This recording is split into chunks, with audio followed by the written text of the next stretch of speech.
नमस्कार दोस्तों, मेरा नाम है दिनेश राठी। और जैसा कि मैंने आप लोगों को बोला था कि बहुत जल्द हम लोग शेयर मार्केट के ऊपर एक स्टडी सीरीज शुरू करने वाले हैं, तो आज उसी का फर्स्ट डे है। आज हम लोग चैप्टर 1 से स्टार्ट करेंगे और आज हम लोग देखेंगे कि भाई शेयर मार्केट क्या होती है, इसके अंदर क्या क्या चीज़ें इन्वॉल्व हैं, इसका स्कोप क्या है। तो ज़्यादा टाइम वेस्ट ना करते हुए चलिए शुरू करते हैं। पहले हम एक पेन ले लेते हैं, ठीक है। तो देखो भाई, हम लोग बात करने वाले हैं स्टॉक मार्केट के बारे में, जिसे मोस्टली कॉमनली क्या कहा जाता है, शेयर मार्केट। ठीक है, राइटिंग के साथ थोड़ा सा कॉम्प्रोमाइज़ करना, क्योंकि मैं खुद मानता हूँ मेरी राइटिंग इतनी अच्छी नहीं है। बट हाँ, मैं ट्राई करूँगा कि अगर पूरा ध्यान दे के आप लोग पढ़ेंगे सुनेंगे तो एक एक बात आपको समझ में आएगी। ठीक है, देखो भाई, शेयर मार्केट दो वर्ड से बनती है। शेयर मतलब हिस्सा, ठीक है, और मार्केट मतलब बाजार।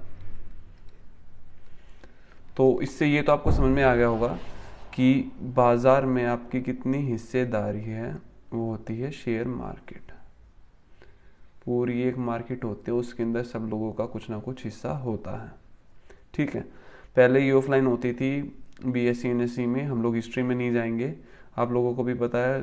स्कैम 92 भी देखी हुई आप लोगों ने, काफ़ियों ने, कि भाई कैसे हम लोग बोली लगाते थे शेयर्स की कि भाई इसका भाव इतना, और जिस चीज़ की डिमांड ज़्यादा होती थी उसका प्राइस बढ़ता घटता घटता रहता था। ठीक है, वहाँ पे नहीं जाएंगे क्योंकि उसकी हम लोगों को ज़रूरत नहीं है, वरना बहुत ज़्यादा लंबा हो जाएगा। हम लोग शॉर्ट में रखेंगे। तो मार्केट में हिस्सेदारी, ठीक है भाई, ये समझ में आ गया। अब समझो कि एक पहले नॉर्मल मार्केट समझो। एक देखो भाई, एक नॉर्मल मार्केट में क्या होता है, आप एक प्रोडक्ट बाय करते हो। मतलब मान लो आपने चीनी बाय की, ठीक है, 40 रुपये के हिसाब से आपने बाय किया। अब इसी चीनी को 43 रुपीज़ पे आपने सेल किया। तो ये जो 3 रुपये का मार्जिन आया, ये आपका प्रॉफिट हो गया। ठीक है, ये हो गया हमारा केस एक नॉर्मल मार्केट का। कुछ बाय किया, उसको बड़े ज़्यादा हाई लेवल पे सेल किया, आपका जो मार्जिन बना वो आपका प्रॉफिट हो गया। अब वही काम अपना शेयर मार्केट में होता है। ठीक है, शेयर मार्केट में क्या होता है, अलग अलग कंपनीज लिस्ट होती है। ठीक है, हर एक कंपनी मार्केट में लिस्ट होती है। उसके प्राइस स्टार्टिंग में कैसे वो लिस्ट होती है वो सब भी आगे बताऊंगा। अभी के लिए आप लोगों को जितना जानना वो बस यही है कि भी अलग अलग कंपनी मार्केट के अंदर लिस्ट हैं। ठीक है, उन सब का कुछ ना कुछ प्राइस चल रहा होगा अभी, और वो डेली ऊपर नीचे होता रहता है। कुछ लोग बाय करते हैं, कुछ लोग सेल करते हैं। तो जो डील होती है वो ट्रेडेड प्राइस होता है अपना। ठीक है, तो शेयर मार्केट में भी आपका यही होता है। मतलब मान लो एक शेयर है आपका, आपने कंपनी ली XYZ, किसी का नाम नहीं लेंगे अभी फ़िलहाल हम। ठीक है, एक XYZ लिमिटेड कंपनी ली, उसका प्राइस है मान लो 100 रुपये कंपनी का। आपने उसकी 100 यूनिट्स बाय कर ली 100 रुपये पे। तो यानी कि आपकी टोटल इन्वेस्टमेंट कितनी हो गई यहाँ पे, 10,000 रुपये। ठीक है भाई, अब 4 दिन के बाद उसका प्राइस हो गया शेयर का 105 रुपये। तो अब आपका जो प्रॉफिट हो गया वो कितना हो गया, 100 + 5 = 105। ठीक है, ये 5 रुपये आपका मार्जिन हो गया, या फिर बोल लो प्रॉफिट हो गया। ठीक है, अब ठीक है, ये हो गया आपका प्रॉफिट। अब मार्केट में, शेयर मार्केट में आप लोग एक उल्टा काम भी करते हो। मतलब मान लो कि आज किसी चीज़ का प्राइस है 100 रुपये, ठीक है, और आपको लग रहा है कि इसकी डिमांड आगे कम होने वाली है या फिर किसी वजह से इसका प्राइस गिरने वाला है। तो आप इसको आज ही सेल कर दोगे, बिना बाय करे ही सेल कर दोगे 100 रुपये पे। और जब फ्यूचर में इसका प्राइस 95 रुपीज़ होगा तो आप इसको वापस बाय कर लोगे। प्रॉफिट अपना फिर वही है 5 रुपये, ठीक है, 1 यूनिट पे, और 100 यूनिट पे कितना हो गया, 105 हो गया। ये चीज़ आप कर सकते हो शेयर मार्केट में। अब पूछोगे सर वो कैसे, जब तक कोई चीज़ खरीदी नहीं है तो भाई उसको बेच कैसे दोगे। भाई ऐसा इसलिए होता है क्योंकि जो अपनी स्टॉक एक्सचेंजेस होते हैं और जो अपने ब्रोकर्स होते हैं, स्टॉक एक्सचेंज अपने कौन से हो गए, आप लोगों ने सुना होगा national stock exchange, Bombay stock exchange, ठीक है। और ब्रोकर्स हो गए जैसे कि ज़ीरोधा हो गया, आपका अप स्टॉक्स हो गया, HDFC सिक्योरिटीज़ हो गया, ये सब आपके ब्रोकर्स हो गए, ठीक है।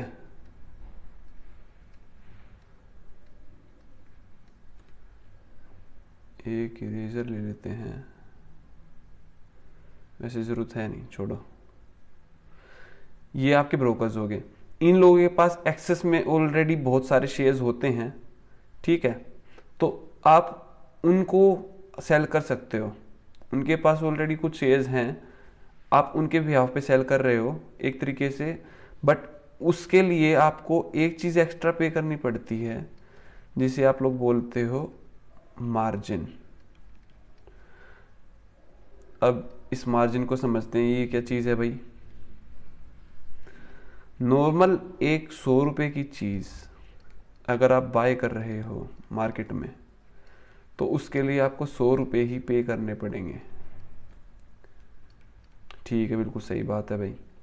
बट अगर ये 100 रुपये की चीज़ आपको बाय करने की जगह पे, मतलब बाय करने से पहले ही सेल करनी है, तो उसके लिए एक्स्ट्रा मार्जिन लगता है। किसी में कुछ लगता है, किसी में कुछ, उसका बाद में बताएंगे हम लोग कि भी कैसे लगता है, और हर एक का कम ज़्यादा होता रहता है। तो उसके लिए आपको एक्स्ट्रा पे करना पड़ता है। मतलब मान के चलो 120 रुपये आपके अभी ही बुक हो जाएंगे, या फिर 130 रुपये आपको ज़्यादा मतलब पे करना पड़ेगा, यानी कि 30 रुपये इस पे आपका मार्जिन लग गया, ठीक है।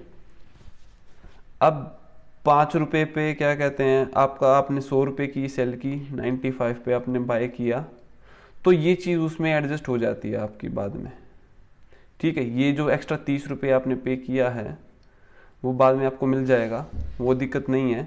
बट हाँ, एटलीस्ट इतना देखना पड़ेगा कि भाई आप अपनी ब्रोकरेज वगैरह और सब निकाल लो। कहीं ऐसा ना हो कि भाई आपने 2 रुपये का ही मार्जिन लेके निकाल लिया और उससे ज़्यादा का आपका ब्रोकरेज बन गई। मतलब मान लो आपका प्रॉफिट बना किसी में 2 रुपये का, ठीक है। ऐसा होता है मार्केट में, काफ़ी लोग इस चीज़ से भी नुकसान खाते हैं क्योंकि उन्हें पता नहीं होता, नए बंदे होते हैं, इस चीज़ का आइडिया नहीं होता, कम प्रॉफिट लेके निकलने की कोशिश करते हैं। पर ब्रोकरेज जो आई टोटल, क्यों, कुछ ब्रोकरेज ब्रोकर को देनी होती है और कुछ आपका टैक्स वगैरह भी कटता है, वो कट गया 3 रुपये। तो 2 रुपये कमाने की जगह पे ओवरऑल आप लोग 1 रुपये के लॉस में चले गए। इस चीज़ का ध्यान रखना, ठीक है। तो सेलिंग इसलिए नहीं कर पाते क्योंकि इसमें मार्जिन ज़्यादा लगता है आपका, ठीक है। और साथ में दूसरी कंडीशन क्या है, दूसरी कंडीशन ये है कि जो चीज़ आपने सेल की है वो आपको विद इन सम टाइम वापस बाय करनी पड़ेगी, ठीक है। अब मान लो क्या कहते हैं,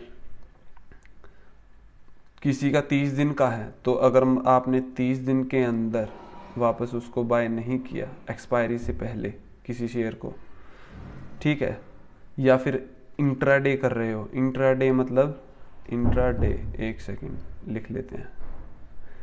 इंट्राडे का मतलब होता है सेम डे क्लोजर, यानी कि जिस दिन आप लोगों ने बाय किया या सेल किया उसी दिन आप लोग उसको रिवर्स करोगे। मतलब ट्रेड कंप्लीट होना चाहिए, बाय किया है तो सेल करोगे और सेल किया है तो बाय करोगे।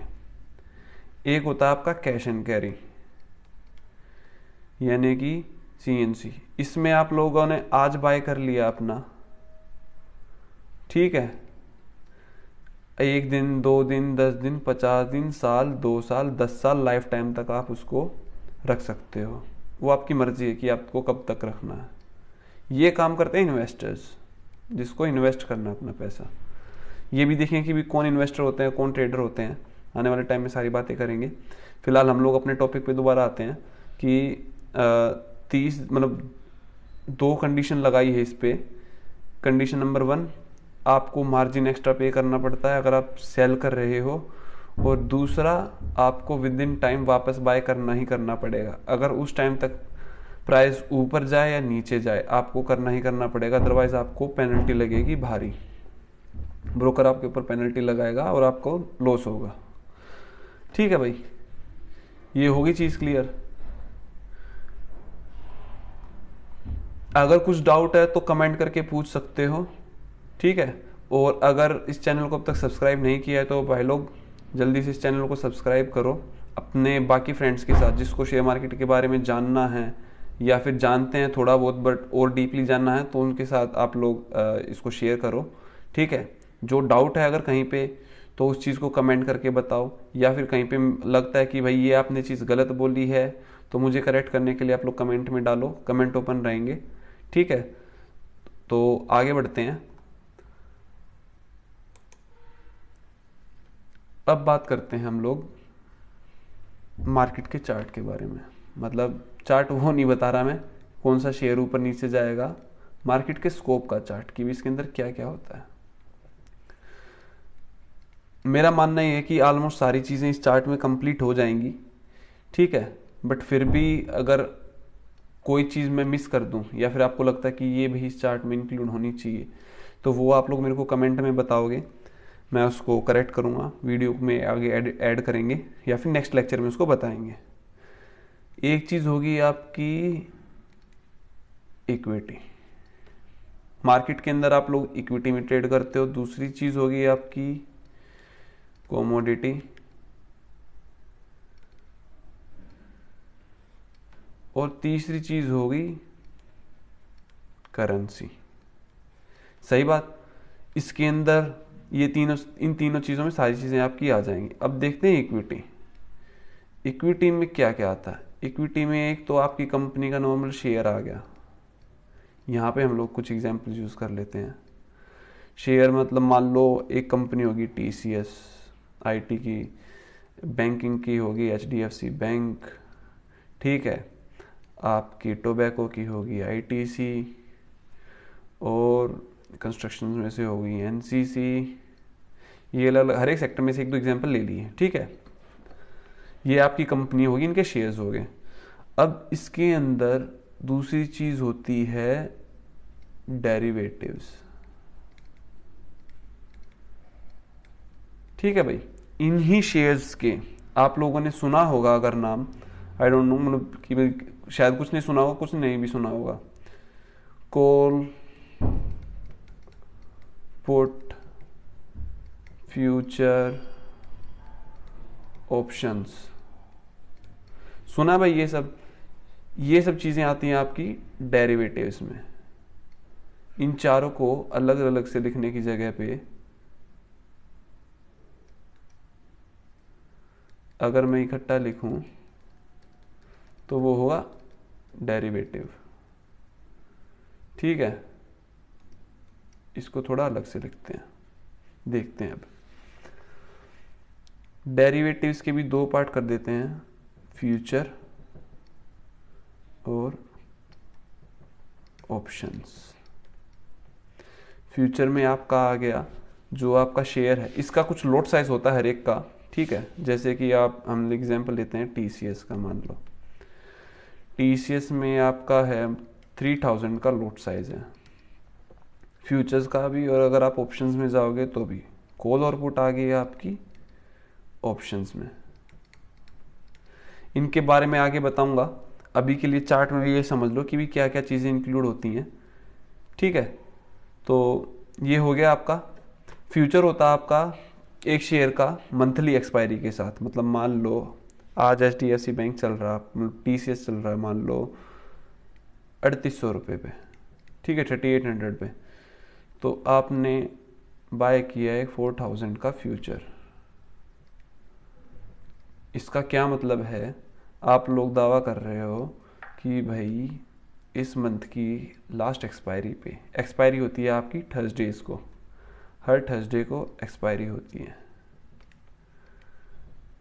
ठीक है। कॉल और पुट की वीक में, हर वीक में एक एक्सपायरी आती है, यानी कि मंथ में 4 एक्सपायरी आ गई आपके, अगर 4 थर्सडे आ गए तो। फ्यूचर्स की सिर्फ एक एक्सपायरी होती है मंथली, यानी कि मंथ एंड का जो थर्सडे होगा आपका, वो आपकी एक्सपायरी हो जाएगी। जैसे कि अगर हम इसमें देखें, कैलेंडर में देखते हैं, 1 मिनट, ये देखो, तो इस फेब की लास्ट जो एक्सपायरी है वो आपकी 24 को होगी, क्योंकि ये 28 डेज का है। लास्ट थर्सडे आपका पड़ रहा है 24 को, उसके बाद सैटरडे संडे आपका वीक ऑफ, और 28 आपको मंडे पड़ रहा है, तो फिर 24 को होगी इसकी फरवरी की मंथ एक्सपायरी। तो इसका क्या मतलब है 4000 फ्यूचर का, कि आपने बेट किया है कि भाई फ्यूचर जो है आपका 4000 रुपये पे होगा।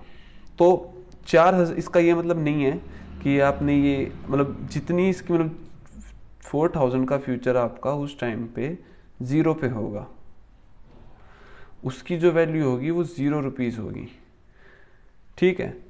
कुछ प्रीमियम वगैरह होता है, वो सब चीज़ें आपके लिए थोड़ा कॉम्प्लिकेटेड हो जाएगा, बाद में समझेंगे।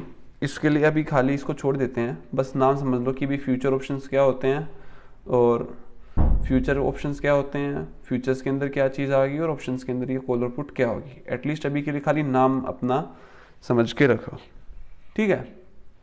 अब अगली चीज़ आ गई अपनी कॉमोडिटी। कॉमोडिटी में आपका हो गया मेटल, ठीक है, क्रूड, एग्रीकल्चरल प्रोडक्ट्स, या फिर बाकी जो भी चीज़ कॉमोडिटी फील्ड में जो आती है वो सब इसमें आ जाएगी। मेटल में आपका आ गया गोल्ड, सिल्वर, ठीक है। क्रूड में आपके ऑयल्स आ गए, नेचुरल गैस आ गई। मार्केट के क्या प्राइस चल रहे हैं आप लोग यहाँ से भी देख सकते हो, इसमें भी ट्रेड कर सकते हो, इन पे भी ट्रेडिंग होती है। एग्रीकल्चर में आपका वीट आ गया, कॉटन आ गया, जूट वगैरह आ गई, ये चीज़ें आ गई, शुगर आ गई। अब आ गई भाई बात करेंसी। करेंसी भी पहले एक ही होती थी आपकी, फिजिकल करेंसीज जो होती हैं, जैसे कि आपका यूरो, USD यानी कि US डॉलर, INR यानी कि इंडियन रुपी, ठीक है, दिनार, दिरहम, UK का डॉलर, UK डॉलर, ये सब करेंसी सारी इसमें फिजिकल करेंसीज में आ गई। बट आजकल एक और करेंसी ऐड हो गई है भाई लोग, जिसका नाम है क्रिप्टो करेंसी।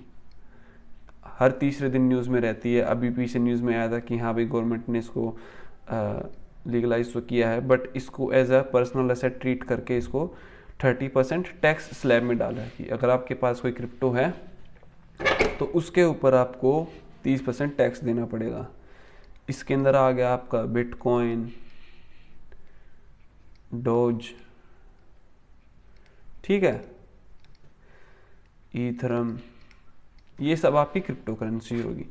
इसके अलावा फ्यूचर एक और भी है, अभी उसमें कोई ट्रेड वगैरह तो नहीं करता, बट हाँ मार्केट के अंदर ही है वो चीज़ भी, तो इसलिए अभी के लिए ऐड ऑन कर लेता है, एटलीस्ट कम से कम नाम तो लिख ही लेते हैं, NFT यानी कि नॉन फंजीबल टोकन। आया ध्यान? एक स्क्रीन होती है, मतलब फोटो होती है, उसके अंदर मल्टीपल फोटोज होती हैं, एनक्रिप्टेड होती है, वो करोड़ों की बिकती हैं जो फोटोज वगैरह, वो सब वो आ गया आपका नॉन फंजीबल टोकन में, ठीक है। अगर आपको वीडियोस और कंटेंट अच्छा लग रहा है कि हाँ भाई मार्केट में मतलब कुछ नया बता रहा हूँ, आप लोगों को कुछ बेनिफिट हो रहा है तो प्लीज़ चैनल को शेयर करो, सब्सक्राइब करो, बेल आइकन को हिट करो, जिससे कि मेरी नेक्स्ट वीडियो स्किप ना हो।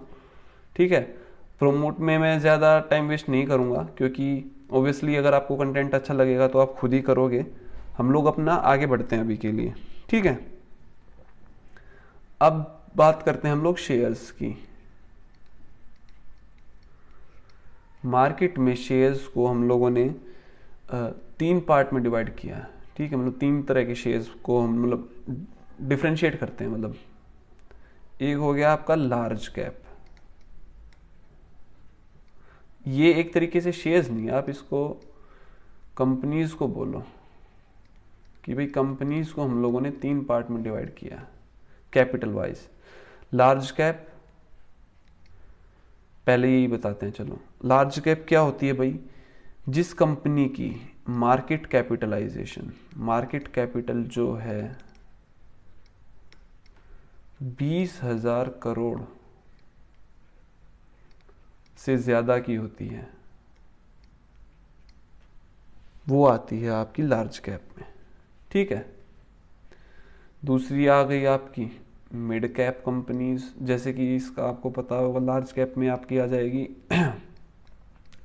टीसीएस है, लार्ज कैप में रिलायंस है, और भी काफ़ी कंपनीज हैं, बड़ी कंपनीज जो हैं जिनकी मार्केट कैप बहुत ज़्यादा है। मिड कैप, अगर मार्केट कैपिटल 5,000 करोड़ से लेके 20,000 करोड़ के बीच में है तो वो आ गई आपकी मिड कैप में।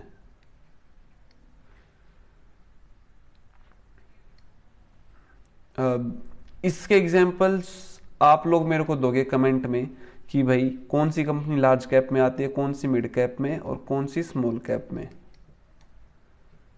ये आप लोग बताओगे।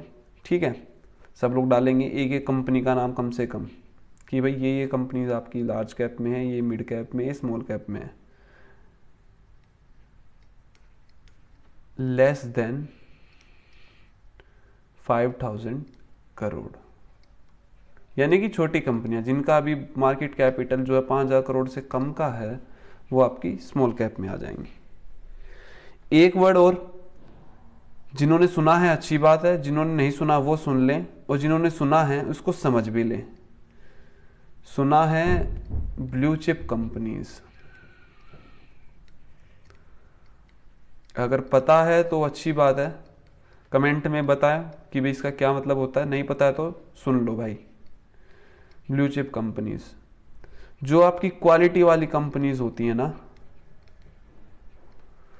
क्वालिटी वाइज कंपनीज जिनके स्टॉक्स हाई क्वालिटी के होते हैं, जैसे कि HDFC,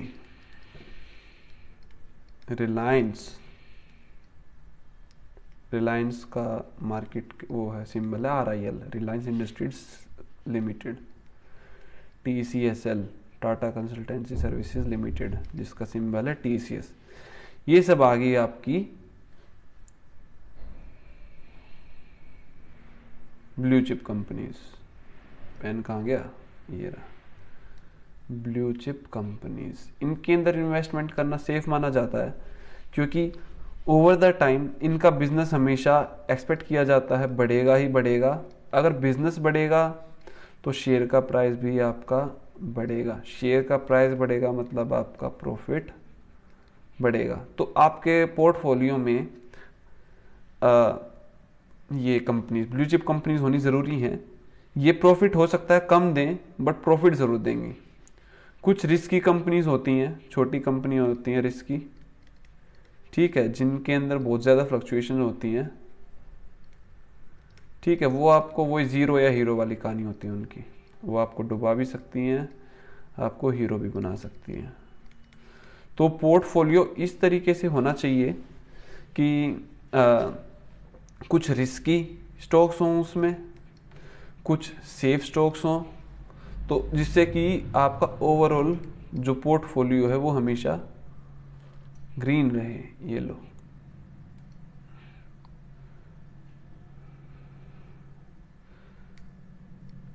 हुआ नहीं क्या ग्रीन सेलेक्ट?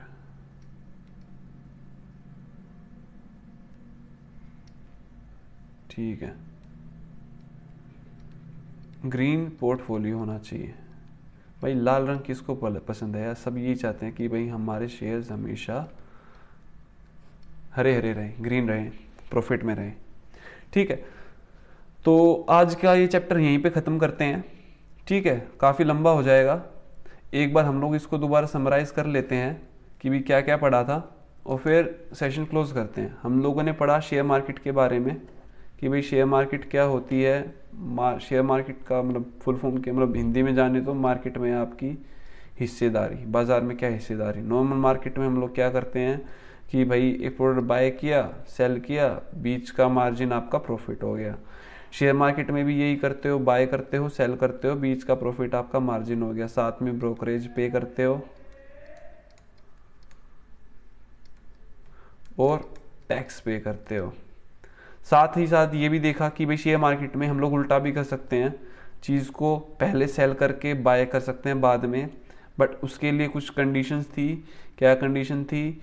कि इसमें मार्जिन ज़्यादा लगता है, ठीक है, और दूसरा आपके पास टाइम लिमिट होती है कि मतलब मार्जिन एक्स्ट्रा पे करोगे और टाइम कम रहेगा। मतलब क्या कहते हैं, ऐसा नहीं है कि आज सेल कर दिया तो लाइफ टाइम तक उसको सेल रख सकते हो, नहीं, विद इन सम टाइम आपको उसको वापस बाय करना ही करना पड़ेगा। उसके बाद देखा कि भाई इंट्राडे क्या होता है, जो बंदे सेम डे क्लोज करते हैं, आज बाय करके आज ही सेल कर दिया, या फिर मैक्स टू मैक्स 2 दिन के लिए होल्ड कर लिया, वो इंट्राडे में आता है।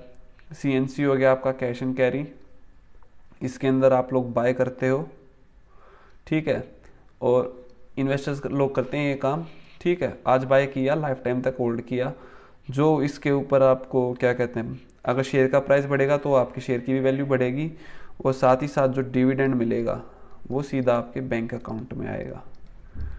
डिविडेंड भी चलो बता देता हूँ। डिविडेंड क्या होता है, मान लो एक कंपनी है XYZ, आपके पास उसके 50 शेयर है।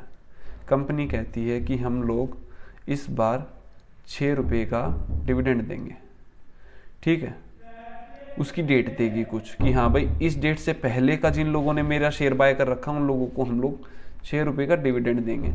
तो 50 × 6 यानी कि 300 रुपये वो आपको डिविडेंड देगी। ये आपके शेयर्स में ना जाके सीधा बैंक अकाउंट में आता है, जो आपके डीमेट अकाउंट के साथ लिंक्ड है उसमें आता है आपका ये। मतलब मान लो HDFC में है या SBI का आपने बैंक अकाउंट लिंक कर रखा अपने ब्रोकर के साथ, तो इसमें आएगा वो आपका पैसा, ठीक है। तो चलो अभी के लिए आगे चलते हैं। इसके बाद हम लोगों ने देखा कि भाई मार्केट का स्कोप क्या क्या है। इसके अंदर इक्विटी आती है, इक्विटी के अंदर आपका नॉर्मल शेयर्स हो गए और डेरिवेटिव आ गया। डेरिवेटिव हो गया आपका ट्रेडिंग के लिए, फ्यूचर्स ऑप्शंस आ गए। उसके अंदर फ्यूचर क्या होता है, मंथली एक्सपायरी क्या होती है, ऑप्शंस क्या होते हैं, कॉल और पुट क्या होते हैं, ये अभी बाद में बताएंगे, इसके लिए अभी छोड़ दिया। खाली नाम ध्यान रखो कि भी डेरिवेटिव्स में आते हैं फ्यूचर ऑप्शन आपके, और ऑप्शंस के अंदर आपकी कॉल और पुट आती है।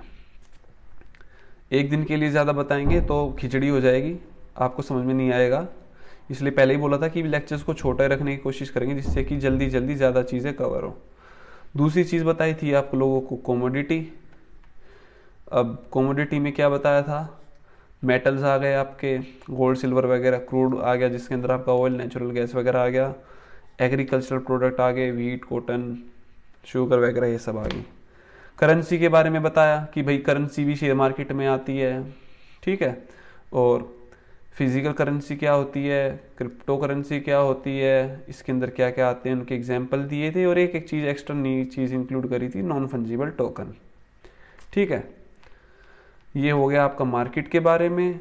और उसके अलावा हम लोगों ने देखा था कि भाई कंपनीज को हम लोगों ने 3 पार्ट में डिवाइड किया, लार्ज कैप में, मिड कैप में और स्मॉल कैप में। जिनकी वैल्यू 20,000 करोड़ से ज़्यादा की होती है वो कंपनीज लार्ज कैप में आती है, जिनकी मार्केट वैल्यू 20,000 करोड़ से कम की होती है वो आपकी मिड कैप में, और जिनकी 5,000 से करोड़ से कम की होती है वो आपकी स्मॉल कैप में आ गई। ब्लू चिप कंपनीज बताई थी। ब्लू चिप कंपनीज कौन सी हो गई भाई? जो हाई क्वालिटी कंपनीज होती हैं, जिनका शेयर हाई क्वालिटी का होता है, जो ये है कि भी धीरे धीरे बढ़ते रहते हैं हमेशा, ठीक है, जैसे कि HDFC, रिलायंस इंडस्ट्रीज और TCS, ये सब आपकी ब्लू चिप कंपनीज होगी।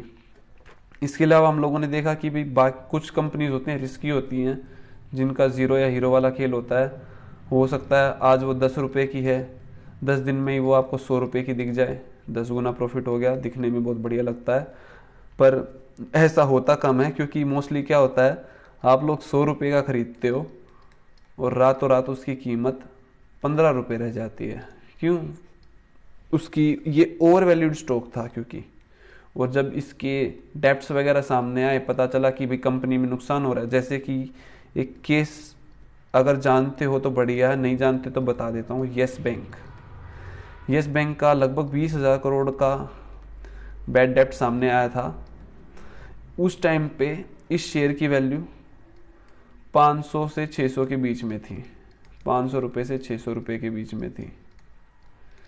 और उसके बाद जब ये डिक्लेयर हुआ कि भाई 20,000 करोड़ का बैड डेप्ट हो गया है, हर दिन इसके लोअर सर्किट लगे। लोअर सर्किट मतलब हर एक शेयर की एक लिमिट होती है कि हाँ भाई मैक्स टू मैक्स, वो मैं बाद में बताऊंगा, फिलहाल के लिए इतना समझो। लोअर सर्किट होता है कि मतलब हर एक शेयर की एक लिमिट होती है डेली की, कि मैक्स टू मैक्स ये आपका 50, मान लो लिमिट है 50 रुपये की, कोई बड़ा है तो 50 की, छोटा है तो 3-3, 4-4 रुपये की भी होती हैं। मैक्स टू मैक्स 50 रुपये बढ़ सकता है आज के प्राइस से, और मैक्स टू मैक्स 50 रुपये गिर सकता है, उसके बाद से ब्लॉक हो जाता है, आप लोग उससे नीचे उसको बाय या सेल नहीं कर सकते हो। तो हर दिन इसको लोअर सर्किट लगते गए, और गिरता गिरता ये शेयर आज के दिन 22 फरवरी की मैं बात करूँ तो 13.5 रुपये पे है, ठीक है। तो ये चीज़ें भी होती है मार्केट में भाई, देखो रिस्क तो है ही, बट तभी ये बोला कि भाई हमेशा पोर्टफोलियो इस तरीके से बनाना चाहिए कि ओवरऑल आप लोग ग्रीन में रहो। तो thank you so much guys, आज का लेक्चर यहीं पे ख़त्म करते हैं, और चैनल को लाइक करो, शेयर करो, सब्सक्राइब करो। Thank you guys.